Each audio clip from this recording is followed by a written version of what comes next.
आज तृतीय श्रेणी गणित बही रे वस्तुर आकृति जानिबा पाठटी को मते पिलामानकु पढ़ेबार थिला। दैनंदिन जीवन रे व्यवहार करुथुवा अनेक वस्तु मानक मध्यरु तार एक ज्ञात वस्तु को ता हाथ रे रखी आखि बंद करी ताको स्पर्श करी तार आकृति विषय रे मो पिलाटी को पचारिथिली। भल लागुची वस्तुर ना कोन बोलो को एबे आखि खुली के देखिलो ठीक कहिछ। अच्छा कहलो एमिति गोल वस्तु आउ कोन कोन सब आमे देखंती आउ कोन कोन सब गोल वस्तु आमे देखंती कोटी के हां गिन्ना। अच्छा आउ कोन देखंती आउ टिके चिंता करो हां कमला वेरी गुड कमला आउ कोन माया हां एहा परे मु जीके किट व्यवहार करी पिलांकु समघन आयतघन सिलिंडर कोन को चिन्हया पय चेष्टा करिथिली।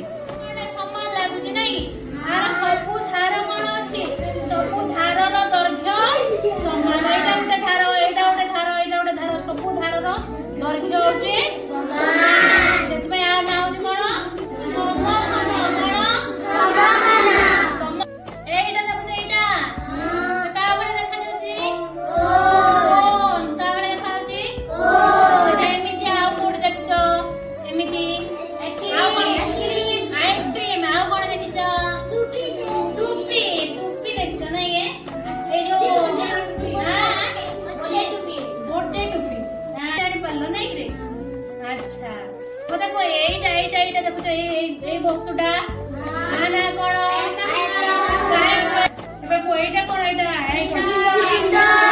कोन एटा सिलेंडर एमिति आ कोन सब देखिछो रोड पर पुलिस दर्शी ना पड़े गंडी गछर जो गड़ हां एहा परे पिला माने वस्तुर आकृति केते दूर जानि परिले जानिबा पाई मु हाथ तियारी किछि टीएलएम को व्यवहार करिथिली।